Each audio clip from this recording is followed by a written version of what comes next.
पिता परमेश्वर, जब हम आपके वचन को खोलते हैं तो lord, I pray that you would help me to rightly divide the word of truth. जो आपका वचन है उसको मैं सही से पढ़ने वाला और समझने वाला और समझाने वाला हो सकूं प्रभु।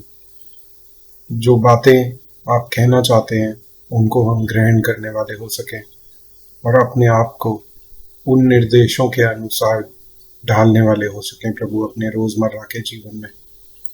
प्रभु, ये प्रार्थना मैं प्रभु यीशु के नाम से मांगता हूँ, आमीन। आइए हम कंटिन्यू करते हैं अपने अध्ययन को और आज हम देखेंगे, कल हमने देखा था बीज बोने वाले का परिचय और दृष्टांत। जो बीज बोने वाला गया और 4 तरह का उसे फल मिला बीज के द्वारा। आज हम देखते हैं कुछ और बीज के विषय में, और कल हमने थोड़ी सी बात इस विषय में करी थी कि यहाँ पे जहाँ सुसमाचार हैं, सुसमाचारों में जब भी बीज बोने की बात हो रही है या बीज बोने वाले की बात हो रही है, तो बीज जो है वो परमेश्वर का वचन है या स्वर्ग का राज्य है। वो कभी भी पैसे का बीज नहीं है। जैसे कि कुछ लोग प्रचार करते हैं कि अगर आप हमारी मिनिस्ट्री में पैसे का बीज बोएंगे तो आपको कई गुना प्रतिफल मिलेगा। जो सुसमाचार है उनमें बीज बोना ये नहीं है। मुझे ऐसा याद आता है कि वचन में एक जगह इस तरह से लिखा है कि if you sow sparingly you will reap sparingly, जिसका मतलब है अगर तुम कम बीज डालोगे तो कम उपज पाओगे। शायद वहां पे हो सकता है कि फाइनेंशियली सपोर्ट करने की बात हो, तो उसको हमें देखना पड़ेगा। लेकिन यहाँ पे जिन विषयों की और जिन दृष्टांतों की हम बात कर रहे हैं, जहाँ पे बीज का या बीज बोने वाले का दृष्टांत है, किसी भी तरह के बीज का दृष्टांत हो, वहां पे बीज का मतलब या तो वचन से है और या फिर स्वर्ग के राज्य से है। तो इसी को हम आज देखते हैं। आज मत्ती 13 में जो दृष्टांतों का पहला समूह है उसके बचे हुए दृष्टांतों को भी हम देखेंगे। और हमने देखा था कि दृष्टांत का मतलब है एक कहानी जिसके अंत में प्रभु हमें कुछ सिखाना चाहते हैं, जिसके अंत में एक शिक्षा है। तो पहले हम देखते हैं बीज के स्वयं बढ़ने का दृष्टांत, जो कि हमें मिलता है मार्कुस रचित सुसमाचार उसके 4 आयत 26 से 29 में। और यहाँ पे इस तरह से लिखा है, फिर उसने कहा, परमेश्वर का राज्य ऐसा है जैसे कोई मनुष्य भूमि पर बीज छींटे और रात को सोए और दिन को जागे, और वह बीज ऐसे उगे और बढ़े कि वह न जाने। पृथ्वी आप से आप फल लाती है, पहले अंकुर, तब बालें, और तब बालों में तैयार दाना। जैसे गेहूं की उपज होती है ना, उस तरह से आप इसको इमेजिन कर सकते हैं। परंतु जब दाना पक जाता है तब वह तुरंत हंसिया लगाता है, क्योंकि कटनी आ पहुंची है। तो यहाँ पे लिखा है परमेश्वर का राज्य ऐसा है जैसे कोई मनुष्य भूमि पर बीज छींटे। इससे आप क्या समझते हैं? अगर इसको पहली बार पढ़ें तो इसके 2-3 मतलब हम इससे 2-3 चीजें देख सकते हैं। एक तो ये कि जो उद्धार है और जो हमारी ग्रोथ है मसीह के अंदर, वो ग्रेजुअल है, वो धीरे धीरे ग्रोथ होती है और उसका श्रेय परमेश्वर को जाता है। ठीक है, तो एक तो ये मतलब हो सकता है कि परमेश्वर का जो राज्य है वो हमारे अंदर धीरे धीरे बढ़ता है, हम धीरे धीरे मैच्योर होते हैं। तभी एक जगह पौलुस तिमुथियुस को लिखता है कि जब कलीसिया में बड़ों को अपॉइंट करो, निर्देशित करो, नियुक्त करो रादर, तो वो नया विश्वासी नहीं होना चाहिए, है ना। तो धीरे धीरे मैच्योरिटी आती है, समय के साथ हम सीखते हैं। जो नया विश्वासी है उसको भी धीरे धीरे वो सीखता है और परिपक्व होता है, जिस तरह से फसल भी धीरे धीरे परिपक्व होती है। और कहीं ना कहीं उस परिपक्वता का श्रेय परमेश्वर को जाता है, क्योंकि परमेश्वर उस व्यक्ति को अपने वचन से सिखाते हैं। उसके जीवन में जो लोग आते हैं, जो उसको डिसाइपल करते हैं, उनसे सिखाते हैं। जब वो व्यक्ति अपना जीवन प्रार्थना में बिताता है, संगति में बिताता है और कलीसिया में बिताता है, तो परमेश्वर उन चीजों को इस्तेमाल करके उसको बढ़ोतरी देते हैं विश्वास के अंदर। ठीक है, और फिर एक समय आता है जब कटनी का समय होता है कि उस व्यक्ति की अब एंट्री स्वर्ग के राज्य में हो जाती है। और यहाँ पे मतलब ये नहीं है कि उद्धार उसे मिल जाता है, यहाँ पे मैं सोचता हूँ मतलब है literal entry into haven upon death उसकी है। दूसरा यहाँ पे हम ये इसका मतलब निकाल सकते हैं कि किसी को अगर हम वचन बांटते हैं, जैसा कि पौलुस भी एक जगह बोलता है कि कोई बीज बोता है, कोई पानी देता है, कोई फसल काटता है, लेकिन जो बढ़ोतरी है वो परमेश्वर की ओर से होती है। तो एक मतलब वो भी हो सकता है कि जब हम वचन का बीज किसी के अंदर बोते हैं तो ये ना सोचें कि वो वेस्ट हुआ है, जैसा पुराने नियम में भी लिखा है ना, प्रभु का वचन बिना अपना काम पूरा किए वापस नहीं आता। एक मतलब इसका ये भी निकल सकता है। तो ये दोनों मतलब मैंने आपके सामने रख दिए, आपको जो लगे ज्यादा प्रोबेबल वो हम मान सकते हैं। फिर हम देखते हैं जंगली बीज बोने वाले का दृष्टांत, और इसको हम पाते हैं मत्ती रचित सुसमाचार 13:24 में। मत्ती रचित सुसमाचार 13 और उसका 24 से आगे। यीशु ने उन्हें एक और दृष्टांत दिया, स्वर्ग का राज्य उस मनुष्य के समान है जिसने अपने खेत में अच्छा बीज बोया। पर जब लोग सो रहे थे तो उसका बैरी आकर गेहूं के बीच जंगली बीज बोकर चला गया। जब अंकुर निकले और बालें लगी तो जंगली दाने के पौधे भी दिखाई दिए। इस पर गृहस्थ के दासों ने आकर उससे कहा, हे स्वामी, क्या तूने अपने खेत में अच्छा बीज न बोया था? फिर जंगली दाने के पौधे उनमें कहां से आए? उसने उनसे कहा, यह किसी शत्रु का काम है। दासों ने उससे कहा, क्या तेरी इच्छा है कि हम जाकर उनको बटोर लें? उसने कहा, नहीं, ऐसा न हो कि जंगली दाने के पौधे बटोरते हुए तुम उनके साथ गेहूं भी उखाड़ दो। कटनी तक दोनों को एक साथ बढ़ने दो, और कटनी के समय मैं काटने वालों से कहूंगा, पहले जंगली दाने के पौधे बटोर कर जलाने के लिए उनके गट्ठे बांध लो, और गेहूं को मेरे खत्ते में इकट्ठा करो।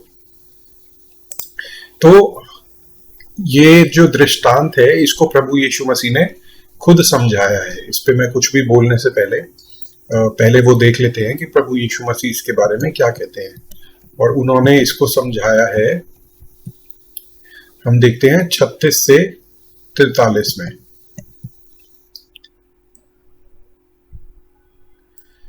तब वह भीड़ को छोड़कर घर में आया और उसके चेलों ने पास आकर कहा, खेत के जंगली दानों का दृष्टांत हमें समझा दे। उसने उनको उत्तर दिया, अच्छे बीज का बोने वाला मनुष्य का पुत्र है, मतलब प्रभु यीशु मसीह खुद है।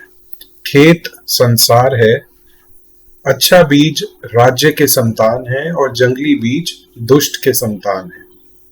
जिस शत्रु ने उनको बोया वह शैतान है। कटनी जगत का अंत है और काटने वाले स्वर्गदूत हैं। अतः जैसे जंगली दाने बटोरे जाते हैं और जलाए जाते हैं, वैसे ही जगत के अंत में होगा। मनुष्य का पुत्र अपने स्वर्गदूतों को भेजेगा और वे उसके राज्य में से सब ठोकर के कारणों को और कुकर्म करने वालों को इकट्ठा करेंगे। उसके राज्य में से सब ठोकर के कारणों को और कुकर्म के कार्य करने वालों को इकट्ठा करेंगे और उन्हें आग के कुंड में डालेंगे। वहां रोना और दांतों का पीसना होगा। उस समय धर्मी अपने पिता के राज्य में सूर्य के समान चमकेंगे। जिनके कान हो वह सुन ले। अब देखिए, यहाँ पे साफ साफ ये बात बताई हुई है कि बीज बोने वाले ने अच्छा बीज बोया, लेकिन कुछ लोग फिर भी विश्वास नहीं किया उन्होंने। ठीक है, तो बड़ा क्लियर प्रभु यीशु मसीह ने खुद ही हमको ये पूरा दृष्टांत खुद ही समझा दिया है। इसमें एक बात ध्यान करने वाली है जिसको हम देखते हैं। यहाँ पे एक बात जो ध्यान देने वाली है वो ये है कि स्वर्गदूत आके कह रहे हैं कि क्या हम जो ये जंगली दाने के पौधे उग रहे हैं इन्हें हम इकट्ठा करके आग में डाल दें। तो प्रभु कहते हैं कि नहीं, इन्हें दोनों को साथ बढ़ने दो, कहीं ऐसा ना हो कि इनके साथ दूसरे भी उखड़ जाएं।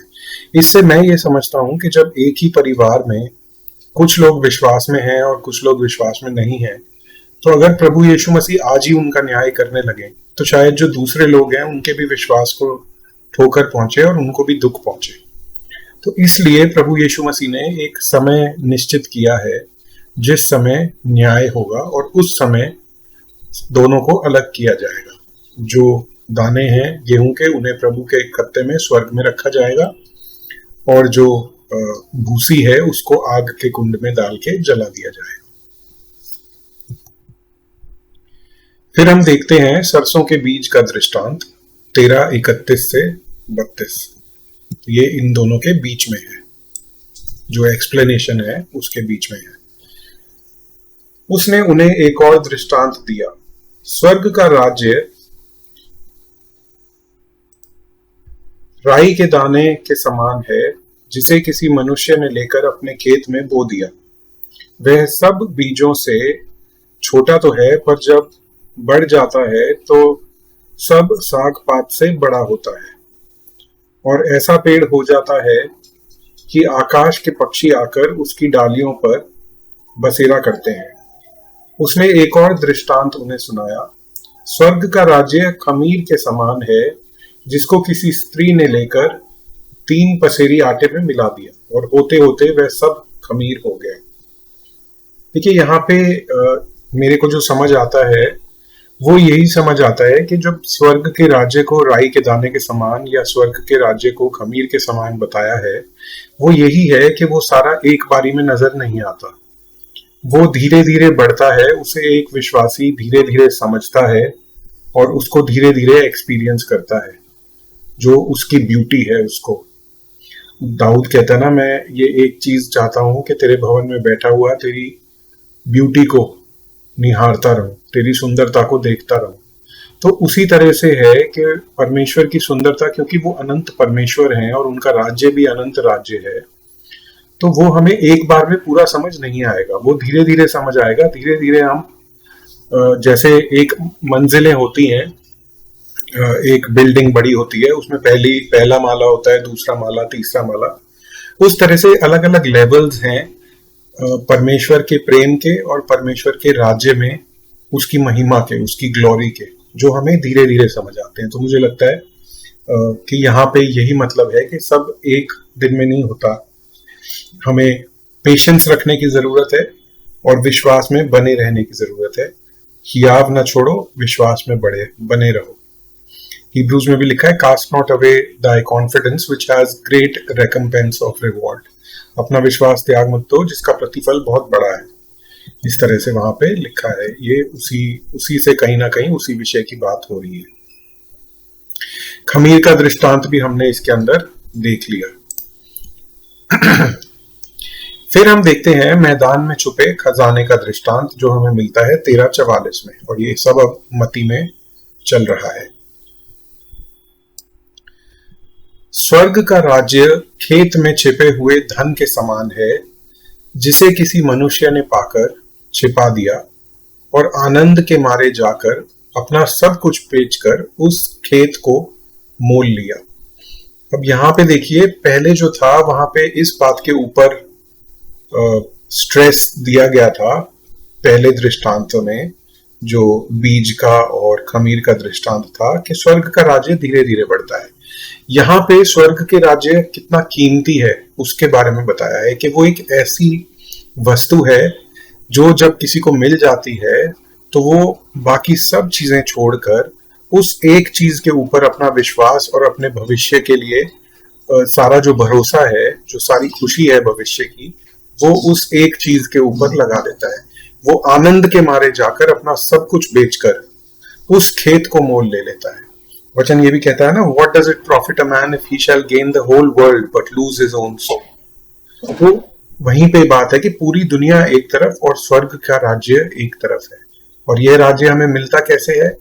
अगर हम अपना सब कुछ दे दें दान में तो भी नहीं मिलेगा। ये राज्य हमें मिलता है, इसका अधिकार केवल प्रभु यीशु मसीह के ऊपर विश्वास करने के द्वारा, इस बात पे विश्वास करने के द्वारा कि यीशु मसीह संसार में हमारे लिए आए, उन्होंने एक निष्पाप और पवित्र जीवन जिया, वो मारे गए, गाड़े गए, क्रूस पर उन्होंने अपनी जान दी, वो मारे गए, गाड़े गए और मुर्दों में से तीसरे दिन जी उठे। और ये सब हमारे पापों की क्षमा के लिए हुआ।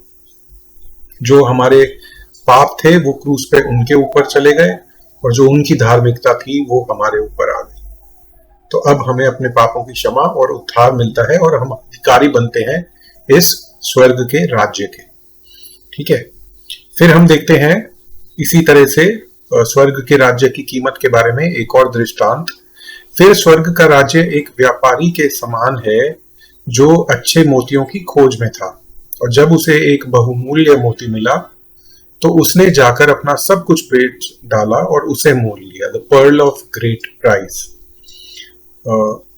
ये स्वर्ग का राज्य, यहाँ पे क्या हम ये बोल सकते हैं कि फिर यीशु इस समान है कि जब वो मिल गए तो व्यक्ति ने सब कुछ छोड़ के उन्हें पा लिया, है ना। तो इसको हम, स्वर्ग का राज्य क्या है? स्वर्ग का राज्य जो मसीह लोगों के लिए है वो अय्याशियों से भरा हुआ नहीं है। बाकी सब धर्मों में अगर आप देखें स्वर्ग के बारे में तो इस तरह से दिया हुआ है कि वहां पे औरतें नाच रही हैं, या जैसे हूरों का विवरण दिया गया है इस्लाम में, वहां पे सिल्क के कपड़े बताए जाते हैं इस्लाम में, और शराब, सबसे अच्छी शराब जो होगी वो बताई जाती है।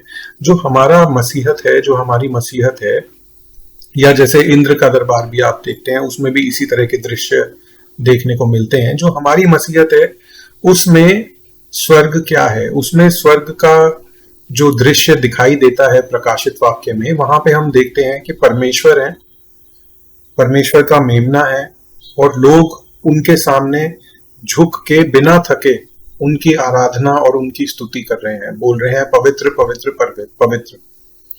जो लोग हैं जिनके पास सोने के मुकुट हैं वो भी अपने सोने के मुकुट प्रभु के पैरों में रख रहे हैं और थक नहीं रहे। वहां पे लिखा है कि वो थकते नहीं दिन रात ये बोलते हुए कि पवित्र पवित्र पवित्र।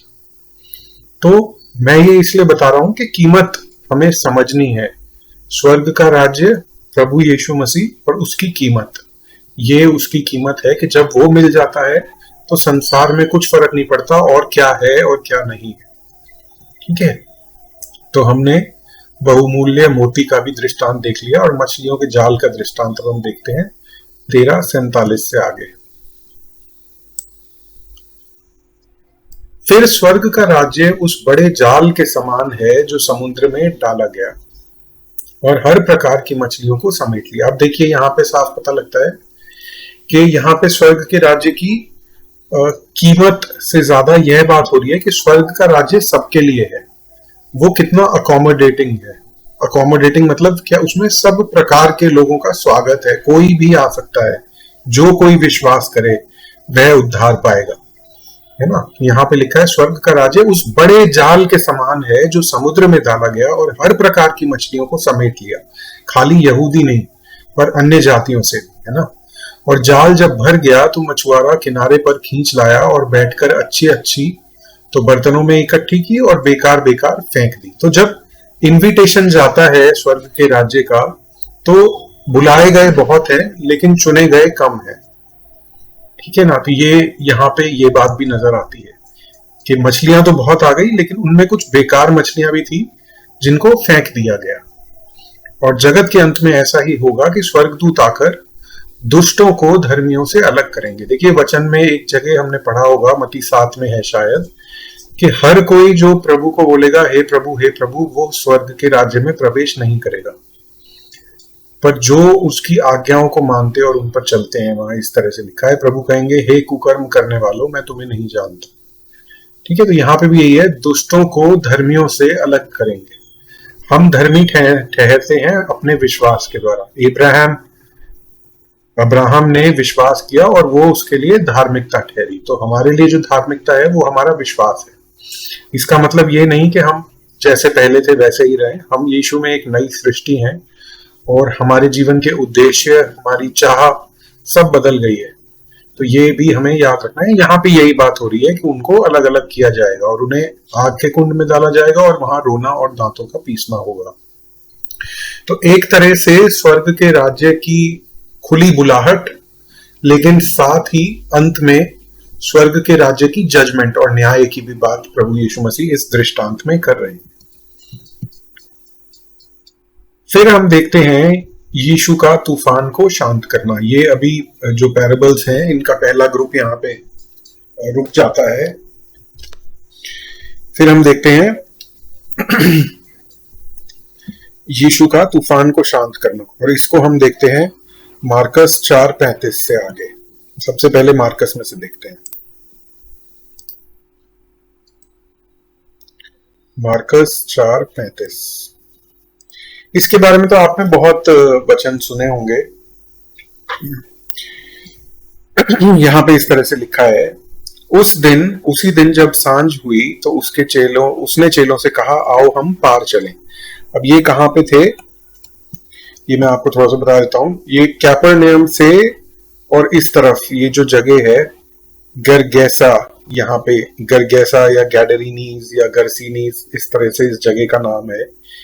कैपरनाउम से यहाँ तक जाने की बात हो रही है, ठीक है। तो ये जो सी ऑफ गैलिली है, इसको क्रॉस करने की बात हो रही है, दूसरी तरफ जाने की बात यीशु मसीह कर रहे हैं। और वे भीड़ को छोड़कर वहां जैसा वह था वैसा ही उसे नाव पर साथ ले चले, और उसके साथ और भी नावें थी।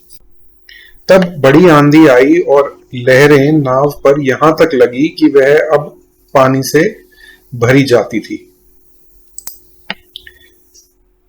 और वह आप पिछले भाग में, जो नाव का पिछला भाग था, गद्दी पे सो रहा था। तब उन्होंने उसे जगाकर उससे कहा, हे गुरु, क्या तुझे चिंता नहीं कि हम नाश हुए जाते हैं? क्योंकि नाव में पानी भरना शुरू हो गया था। अब ये देखिए, ये बड़ी बात है, क्योंकि जो ये साथ के चेले थे, ये उसी आसपास की जगह के रहने वाले थे, और ये मछुआरे ही थे। तो इनका ये कहना कि तुझे चिंता नहीं है कि हम नाश हुए जाते हैं, इसका मतलब वो अपनी तरफ से पूरी कोशिश कर चुके थे कि किसी तरह से बच जाएं, लेकिन नाव काबू में नहीं आ रही थी, और जो तूफान है वो रुकने का तो सवाल ही नहीं पैदा होता। तो पानी से भरी जाती थी, और वो कहते हैं हम नाश हुए जाते हैं। तब उसने उठकर आंधी को डांटा और पानी से कहा, शांत रहे, थम जा। और आंधी थम गई और बड़ा चैन हो गया। और उनसे कहा, तुम क्यों डरते हो? क्या तुम्हें अब तक विश्वास नहीं? यीशु ने कहा था, आओ हम पार चलें। तो यीशु का मतलब ये है कि जब मैंने कह दिया कि हम पार चलें, तो क्या तुम्हें इस बात पे विश्वास नहीं कि हम दूसरी तरफ जाएंगे? तुम क्यों डरते हो? क्या तुम्हें अब तक विश्वास नहीं? ये हमने पढ़ा। और वे बहुत ही डर गए और आपस में बोले, यह कौन है कि आंधी और पानी भी उसकी आज्ञा मानते हैं? ठीक है, तो यीशु मसीह ने ये काम क्यों किया होगा? आपको क्या लगता है इसके पीछे क्या उद्देश्य होगा? इसके पीछे यही उद्देश्य है कि प्रभु यीशु मसीह ये दिखाना चाह रहे हैं कि उनके पास जो अथॉरिटी है, उनके पास जो अधिकार है, वो बीमारियों के ऊपर, दुष्ट आत्माओं के ऊपर, और जो प्रकोप प्रकृति का है, प्रकृति के ऊपर भी उनका अधिकार है। तो he is the creator God. In the beginning God created the heavens and the earth. जो परमेश्वर ने आकाश और पृथ्वी की रचना करी, ये वही परमेश्वर है। इस बात को दिखाने के लिए यीशु ने ये घटना हुई है, और इस घटना का महत्व ये है। अब हम देखते हैं लूका में 8:22 से 25। लूक 8:22 से 25। आओ झील के पार चलें। फिर वही, स्वामी स्वामी हम नाश होते हैं। पानी भरने लगा नाव में, और वे जोखिम में थे। तो प्रभु यीशु मसीह ने आंधी को और पानी की लहरों को डांटा, और वे थम गए और शांत हो गए, और उनसे कहा, तुम्हारा विश्वास कहाँ है? और वे डर गए कि ये कौन है जो उनकी आज्ञा मानते हैं। तो सेम कहानी यहाँ पे है। फिर हम देख लेते हैं मत्ती में 8:23 में, मैथ्यू 8:23। तो देखिए, हमारी जो स्टडी है उसका ऑर्डर आगे पीछे हो सकता है ना। किसी सुसमाचार लिखने वाले ने कोई बात पहले लिखी है, किसी ने कोई बात बाद में लिखी है। जब वह नाव पर चढ़ा तो उसके चेले उसके पीछे हो लिए। ठीक है, वही, हे अल्पविश्वासियों क्यों डरते हो? हे प्रभु हमें बचा, हम नाश होते हैं। और नाव लहरों से ढपने लगी और वह सो रहा था। ठीक है, फिर वही कि ये कैसा मनुष्य है कि आंधी और पानी भी उसकी आज्ञा मानते हैं। तो प्रभु ने अपनी अथॉरिटी को दर्शाने के लिए, जो प्रकृति के ऊपर प्रभु की अथॉरिटी है, उसके लिए उन्होंने ये दृष्टांत, और ये घटना होने थी, रादर दृष्टांत नहीं, ये घटना थी। तो ये घटना प्रभु ने होने दी। अब देखिए, अब एक दिलचस्प घटना पे हम आते हैं। जब ये बात हो चुकी कि कैपर्नूम से, और यहाँ पे गर्गेसा गैडरीनीस नाम की जगह पे, गर्गेसीन यहाँ पे हिंदी में लिखा है, जगह पे वो गए। ये काफी दिलचस्प है क्योंकि पहली बात तो जो मती रचित सुसमाचार है वहां पे लिखा है कि 2 दुष्ट आत्मा से पीड़ित थे, जबकि मार्कुस और लूका एक व्यक्ति का जिक्र करते हैं। ठीक है, उसके बाद जो वहां पे घटना होती है वो बहुत दिलचस्प है। तो सबसे पहले हम देखते हैं, पहले हम मार्कुस में ही देखते हैं, मती को आखिर में देखेंगे क्योंकि वहां 2 लोगों का जिक्र है। तो पहले मार्कुस 5:1 से 21 में इस घटना को हम पढ़ लेते हैं।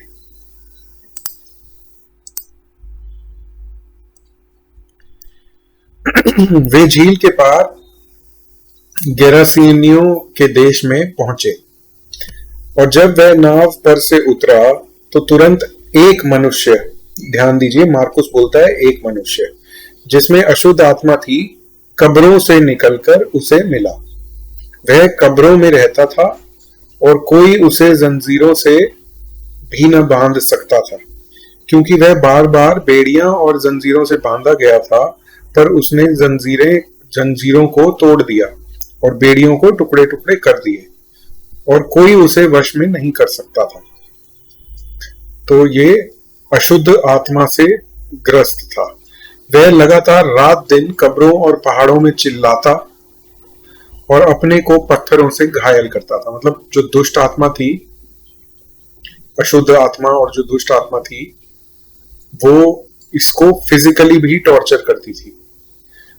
इस तरह से लिखा है ना, मतलब उसके शरीर के अंदर थी तो उससे इस तरह की हरकतें करवाती थी कि वो पहाड़ों में चिल्लाता था और अपने को पत्थरों से घायल करता था। वह यीशु को दूर से ही देखकर दौड़ा और उसे प्रणाम किया और ऊंचे शब्द से चिल्लाकर कहा, हे यीशु, परम प्रधान परमेश्वर के पुत्र, मुझे तुझसे क्या काम?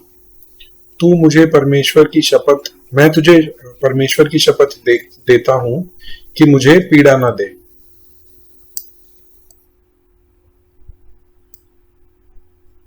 तो वो रेकग्नाइज कर रहा है, पहचान रहा है, परम प्रधान परमेश्वर के पुत्र, मैं तुझे परमेश्वर की शपथ देता हूं। तो शपथ खाना तो मना है, ये क्यों बोल रहा है दुष्ट आत्मा? शपथ देता हूं कि मुझे पीड़ा ना दे, क्योंकि उसने उससे कहा था, हे अशुद्ध आत्मा, इस मनुष्य में से निकला। यीशु ने उससे पूछा, तेरा नाम क्या है?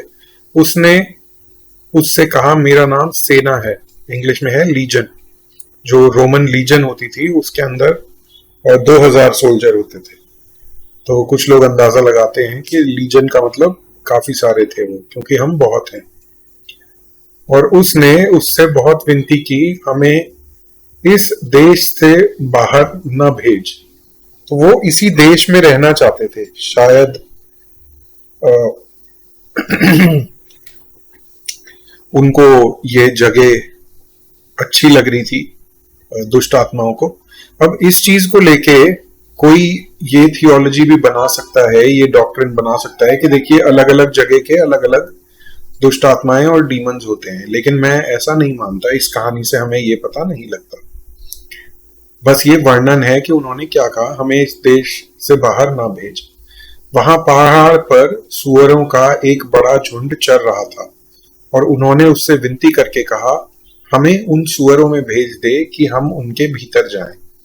अतः उसने उन्हें आज्ञा दी और अशुद्ध आत्मा निकलकर सुअरों के भीतर घुस गई और झुंड जो कोई 2000 का था। अब देखिए लीजन में भी आप गूगल करके देखिएगा रोमन लीजन में कितने सोल्जर्स होते हैं, तो वो लगभग 2000 के आसपास ही दिखाता है जहां तक मुझे याद है। तो 2000 का झुंड था वहां पे सुअरों का, कड़ाड़े पर से झपटकर झील में जा पड़ा। तो ये लोग जो सुअर थे ये भागते हुए पहाड़ से नीचे झील में गिर गए और मर गए। और उनके चरवाहों ने भागकर नगर और गांव में समाचार सुनाया और जो कुछ हुआ था लोग उसे देखने आए। 2000 कम नहीं होते, बहुत बड़ा झुंड होता है 2000 का। यीशु के पास आकर वे उसको जिसमें दुष्ट आत्माएं समाई थी कपड़े पहने और सचेत बैठे देखकर डर गए। और देखने वालों ने उसका जिसमें दुष्ट आत्माएं थी और सुअरों का पूरा हाल उनको कह सुनाया। जो जो आई विटनेसेस थे उन्होंने पूरी कहानी उन्हें बता दी। और वे उससे विनती करके कहने लगे कि हमारी सीमा से चला जा। अब ये देखिए कितनी अफसोस की बात है कि यीशु उनके पास आए, लेकिन उन्होंने उन्हें जाने को बोल दिया। और इसके पीछे वजह यही थी कि इनके लोगों के वो 2000 सुअर जो थे वो इन्हीं लोगों के थे, तो इन्हें अपने सुअरों की ज्यादा चिंता है। और जब वह नाव पर चढ़ने लगा तो वह जिसमें पहले दुष्ट आत्माएं थी उससे विनती करने लगा, मुझे अपने साथ रहने दे। जो दुष्ट आत्माओं से ग्रसित था वो कह रहा है, प्रभु मुझे अपने साथ रहने दे। परंतु यीशु ने उसे आज्ञा न दी और उससे कहा, देखिए कितना एक तरह से प्रचार करने की बात बोली है प्रभु यीशु ने, अपने घर जाकर अपने लोगों को बता कि तुझ पर दया करके प्रभु ने तेरे लिए कैसे बड़े काम किए हैं। वह जाकर दिकापुलुस, जो कि 10 शहरों का मिक्स था, 10 छोटे छोटे शहर जो रोमन राज्य में थे उनका मिक्स एक जगह पे था, उसको डिकापुलिस बोला जाता था। 10 राज्य समझिए डिकापुलिस का मतलब। वह जाकर डिकापुलिस में, और ये गैर यहूदी थे, वह जाकर प्रचार करने लगा कि यीशु ने मेरे लिए कैसे बड़े काम किए और सब अचंभा करते थे। ठीक है, तो यहाँ पे ये बात देखने वाली है। ये कहानी हम अभी और भी पढ़ेंगे, इसलिए हम इस पे ज्यादा समय नहीं बिता रहे, अलग भी पढ़ते हैं। 8:22 से नहीं, ये तो ये है 8:26 से 40 लूका 8:26 से 40। गिरासेनियों, इसके नाम को लेके भी कई बार लोग कहते हैं कि शहर का एग्जैक्ट नाम क्या था, कहीं पे कुछ नाम लिखा है, कहीं पे कुछ नाम लिखा है, लेकिन वो जगह सेम ही है। जो गैडरीनीज बोला जाता है वही जगह है, तट पार करके कफरनहूम से। तब वह किनारे पर उतरा तो उस नगर का एक मनुष्य, अब देखिए मरकुस ने भी एक बोला था, लूका ने भी एक ही लिखा है, जिसमें दुष्ट आत्माएं थी। वह बहुत दिन से न कपड़े पहनता था और न घर में रहता था, वरन कब्रों में रहता था। वह यीशु को देखकर चिल्लाया और उसके सामने गिरकर ऊंचे शब्द से कहा, हे परम प्रधान परमेश्वर के पुत्र, मुझे तुझसे क्या काम? मैं तुझसे विनती करता हूं, मुझे पीड़ा न दे। सेम बात, क्योंकि वह उस अशुद्ध आत्मा को उस मनुष्य में से निकलने की आज्ञा दे रहा था, इसलिए कि वह उस पर बार बार प्रबल होती थी। और यद्यपि लोग उसे जंजीरों से बेड़ियों से बांधते थे तो भी बंधनों को तोड़ डालता था, और दुष्ट आत्मा उसे जंगल में भगाए फिरती थी। यीशु ने उनसे पूछा, तेरा नाम क्या है? और उसने कहा, सेना, क्योंकि वे बहुत दुष्ट आत्माएं उसमें समा गई थी। कितना ये पढ़ के एक बार डर सा लगता है ना, कि कितनी सारी दुष्ट आत्माएं उसके अंदर समा गई थी। और उन्होंने उससे विनती की, हमें अथाह गड्ढे में जाने की आज्ञा दे। और उन्होंने उससे विनती की, हमें अथाह गड्ढे में जाने की आज्ञा दे। इंग्लिश में क्या है यहाँ पे? आज्ञा न दे होना चाहिए ना, आज्ञा दे क्यों? जो नरक है, नरक में जाने की आज्ञा न दे। हाँ यही है, अथाह गड्ढे में जाने की आज्ञा ना दे। सॉरी, मैंने इसको आज्ञा न दे ही लिखा है, सही लिखा है मतलब, और मैंने शायद पढ़ा गलत था। अथाह गड्ढे मतलब जो नरक है उसमें जाने की आज्ञा ना दे। वहां पहाड़ पर सुअरों का एक बड़ा झुंड चर रहा था, अतः उन्होंने उससे विनती की कि हमें उनमें समाने दे। अतः उसने उन्हें जाने दिया। तब दुष्ट आत्माएं उस मनुष्य से निकलकर सुअरों में समा गई और वह झुंड कड़ाड़े पर से झपटकर झील में जा गिरा और डूब मरा। चरवाहे यह जो हुआ था देखकर भागे और नगर में और गांव में जाकर उसका समाचार कहा, जो हुआ था वो बताया। और लोग यह जो हुआ था उसको देखने को निकले और यीशु के पास आकर जिस मनुष्य से दुष्ट आत्माएं निकली थी उसे यीशु के पांव के पास कपड़े पहने और सचेत बैठे हुए पाकर डर गए। और देखने वालों ने उनको बताया कि वह दुष्ट आत्मा का सताया हुआ मनुष्य किस प्रकार अच्छा हुआ है। तब गेरासेनियों के आसपास के सब लोगों ने यीशु से विनती की कि हमारे यहाँ से चला जा। कितनी दुख की बात है। प्रभु खुद उनके पास चल के आया है, उनके शहर में उनके सामने सबूत के साथ एक आश्चर्य कर्म किया है, एक व्यक्ति को दुष्ट आत्माओं से हटाया, छुड़ाया है, लेकिन उन लोगों को वो बोल रहे हैं चला जाओ। और इसके पीछे रीजन यही है कि उनके जो सुअर थे वो मर गए। उनका काम शायद यही रहा होगा, सुअरों को चलाना और ये सब। और वो गैर यहूदी थे, क्योंकि यहूदियों को ये अलाउड नहीं था और ना अच्छा माना जाता था। तो ये आगे कि चला जा, क्योंकि उन पर बड़ा भय छा गया था। अतः वह नाव पर चढ़कर लौट गया। प्रभु यीशु मसीह ने उनसे कोई कुछ नहीं बोला, यहाँ पे लिखा है, वो चुपचाप चले गए। जिस मनुष्य से दुष्ट आत्माएं निकली थी वह उससे विनती करने लगा कि मुझे अपने साथ रहने दे, परंतु यीशु ने उसे विदा करके कहा, अपने घर में लौट जा और लोगों से कह दे कि परमेश्वर ने तेरे लिए कैसे बड़े बड़े काम किए हैं। यह जाकर सारे नगर में प्रचार करने लगा कि यीशु ने मेरे लिए कैसे बड़े बड़े काम किए हैं। सेम है, थोड़ी सी डिटेल्स फर्क है। वहां पे डिकैपोलिस का नाम दिया हुआ है कि 10 नगर जो थे आसपास के वहां पे, और यहाँ पे सिंपली इतना ही दिया हुआ है। डिकैपोलिस देखिए, ये है जो बड़ा शहर है ना, ये जो पूरा एरिया है ये डिकैपोलिस है। कुछ लोग कहते हैं ये घटना यहाँ की थी, करगैसा की और गैरासा, ये यहाँ पे 2-3 जगह हैं जिनको लेके थोड़ा सा कंफ्यूजन है। फिर भी हम इस कहानी को तीसरे सुसमाचार में से भी पढ़ेंगे, मती रचित सुसमाचार में से भी, क्योंकि ये एक काफी महत्वपूर्ण घटना है। 8:28, मती 8:28, इसमें क्या क्या डिफरेंसेस हमें मिलते हैं उसको हम देखते हैं, नोट करेंगे। फिर वह उस पार, अब ये देखिए मती में वहीं पे जो समुन्दर में तूफान को शांत किया उसके बिल्कुल बाद की घटना है, ठीक है। तब वह उस पार गदेरनियों के क्षेत्र में पहुंचा तो दो मनुष्य, यहाँ पे देखिए 2 मनुष्य लिखा है। अब इसको क्या कहेंगे, आपके जो वचन है उसमें गलतियां हैं? नहीं, बस डिटेल्स फर्क है। वहां पे मार्क और लूक एक ही मनुष्य का विवरण कर रहे हैं, यहाँ पे इसने 2 लोगों की बात करी है। तो 2 मनुष्य जिनमें दुष्ट आत्माएं थी कब्रों से निकलते हुए उसे मिले, तो इतने प्रचंड थे कि कोई उस मार्ग से जा नहीं सकता था। अच्छा, यहाँ पे ये डिटेल एडिशनल है। और उन्होंने चिल्लाकर कहा, हे परमेश्वर के पुत्र, हमारा तुझसे क्या काम? क्या तू समय से पहले हमें दुख देने यहाँ आया है? देखिए यहाँ पे ये भी डिटेल एडेड है, समय से पहले।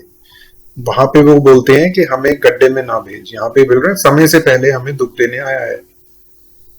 तो उन्हें पता था कि एक समय नियुक्त किया गया है जब इन सब का खात्मा हो जाएगा। उनसे कुछ दूर बहुत से सुअरों का झुंड चर रहा था। दुष्ट आत्माओं ने उससे यह कहकर विनती की, यदि तू हमें निकालता है तो सुअरों के झुंड में भेज दे। उसने उनसे कहा, जाओ।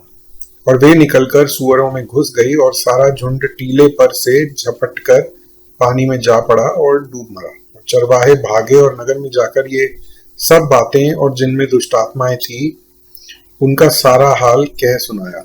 और सारे नगर के लोग यीशु से भेंट करने को निकल आए और उसे देखकर विनती की कि हमारे क्षेत्र से निकल जाओ। देखिए इन्होंने भी कई सारी डिटेल मती ने छोड़ दी ना, लेकिन वो डिटेल्स उन्होंने उठा ली, मार्कुस ने और लूका ने। तो थोड़ा थोड़ा फर्क होता है। मैथ्यू 2 लोगों को बता रहा है, मार्क और लूक में एक है। मैं नहीं सोचता कि ये गलत है, ये सिर्फ बयान करने का नजरिया है। इसके बारे में हम कई बार बात कर चुके हैं स्टडी में कि जब पुलिस भी, अगर 4 लोगों ने मिलकर कोई जुर्म किया है और पुलिस उन चारों से अलग अलग पूछताछ करती है ये देखने को कि मिली भगत है या नहीं है, अगर उनकी कहानियां फर्क है तो इसका मतलब मिली भगत नहीं है। और अगर उनकी कहानियां बिल्कुल एक जैसी हैं तो पुलिस ये समझ जाती है कि इन्होंने चारों ने पहले बैठकर ये प्लान बनाया है कि भाई पुलिस को यही बताना, इसके अलावा कुछ मत बताना, ठीक है। क्योंकि अगर नहीं मिले होंगे तो हर व्यक्ति का किसी भी घटना को देखने का नजरिया अलग अलग होता है और वो अलग अलग चीजें ऑब्जर्व करता है, अलग अलग चीजों पे ध्यान देता है, और जब बयान करेगा तो फिर वो उन्हीं चीजों के बारे में बताएगा जो जो उसने ऑब्जर्व करी है, ठीक है। तो ये गैडरिनीस की जो घटना थी, पीड़ित को ठीक करना, ये एक महत्वपूर्ण घटना है और इसको आज हमने देख लिया। तो टाइम भी हमारा पूरा हो गया है, तो आइए हम फिर से प्रार्थना में ही अंत करते हैं। पिता परमेश्वर, आज हमने पढ़ा कि किस तरह हमें पेशेंस चाहिए। स्वर्ग का राज्य धीरे धीरे बढ़ता है और प्रभु हम भी प्रार्थना करते हैं कि वो हमारे अंदर भी धीरे धीरे बढ़े और हम उसको और ज्यादा अच्छे से समझने वाले हो सकें, उसकी कीमत को पहचानने वाले हो सकें। प्रभु, स्वर्ग का राज्य आप ही हैं और उसमें हमारी हमें क्या मिलेगा इस बात से ज्यादा इस बात का महत्व है कि हम आपके साथ रहेंगे। You are the pearl of great price lord. तो इसलिए मैं प्रार्थना करता हूँ प्रभु कि इन बातों को हम सही तरीके से समझने वाले हो सकें और हमारी जो आशा है वो आपके ऊपर ही लगी रहे, ना कि उन चीजों पे जो हमें आपसे मिलती हैं, चाहे इस जीवन में चाहे आने वाले जीवन में। प्रभु, हम ये भी प्रार्थना करते हैं कि हम अंत तक विश्वास योग्य बने रहें, उस भूसी के समान ना हो जो आग में डाली जाती है, उन मछलियों के समान ना हो जो बाहर फेंक दी जाती है। पर पिता, आपके लोग और आपके चुने हुए लोगों में हम गिने जाने वाले हो सके। प्रभु, हम इस बात को भी जब देखते हैं तो हमारा विश्वास बढ़ता है प्रभु कि आपके पास प्रकृति के ऊपर भी अधिकार है। बहुत से लोग प्रकृति की पूजा आराधना करते हैं मदर अर्थ बोल के, पर परमेश्वर आपके पास प्रकृति के ऊपर भी अधिकार है। इसके लिए हम आपका धन्यवाद करते हैं, आपकी स्तुति प्रशंसा करते हैं प्रभु कि आप ही उन सब चीजों को बनाने वाले परमेश्वर हैं। प्रभु जी, फिर हम देखते हैं उन दुष्ट आत्माओं से जो पीड़ित लोग थे, उनको किस तरह से आपने उनके ऊपर दया की, उन्हें चंगा किया। और प्रभु, उन्हें जो वो नंगे घूमते थे उन्हें आपने कपड़े पहनाए।